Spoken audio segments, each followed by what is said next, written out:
Hi friends, ஒரு வாரமாக இந்த இண்டக்ஷன் ஸ்டவ்வில் தான் சமைக்கிறேன். இண்டக்ஷன் ஸ்டவ்வில் இட்லி வேக வச்சுருக்கிறேன். நைட்டு டிஃபன் இட்லி ஓப்பன் பண்ணுறேன். இண்டக்ஷன் ஸ்டவ்வை பொறுத்த வரைக்கும் என்னென்னா ஃபுல்லாக சில்வர் பாத்திரம் தான் யூஸ் பண்ணணும். சில்வர் பாத்திரம் யூஸ் பண்ணோன்னா ஹீட்டு நம்ம ஓவர் ஹீட்டு கொடுத்துட்டோன்னா சீக்கிரம் தண்ணி இதுவாகி தண்ணி குறைஞ்சிரும். பாருங்கள், தண்ணி இருக்குது இட்லி குண்டானில். இதுவே நம்ம இதுக்கு ஓவர் ஹீட்டு கொடுக்கக்கூடாது. இண்டக்ஷன் இதுலேயே ஆப்ஷன்லாம் இருக்குது. இது வாங்கி 10 வருஷத்துக்கு மேலே ஆகுது. நாங்கள் யூஸ் பண்ணிகிட்ருக்குறோம். எப்போவாது எமர்ஜென்சி தேவைக்கு யூஸ் பண்ணுவேன். ஆனால் இப்போ கண்டினியூஸாக நான் 10 days இதை யூஸ் பண்ணிகிட்ருக்கிறேன். நல்லா ஒர்க் ஆகுது.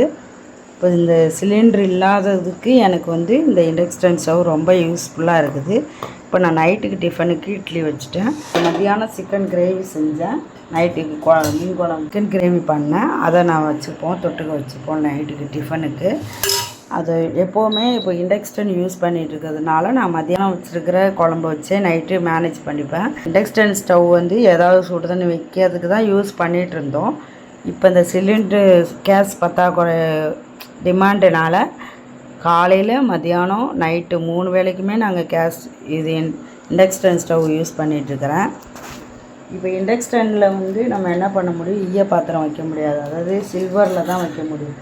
சாதம் வடிக்கிறதா இருந்தாலும் சில்வரில் தான் வடிக்க முடியும். இதை வச்சுருக்கிறேன். இதை பாருங்கள், சாதம் இந்த சில்வர் பாத்திரத்தில் வடிச்சிருக்கிறேன். அப்புறம் குழம்பு வைக்கிறதா இருந்தாலும் அது சில்வர் தான் தேவைப்படும். இது தோசைக்கல் இண்டக்ஷனுக்கு தனியாக இருக்குது, குக்கரும் தனியாக இருக்குது. அது இந்த ஸ்டவ்லே தான் யூஸ் பண்ணிகிட்ருக்கிறேன்.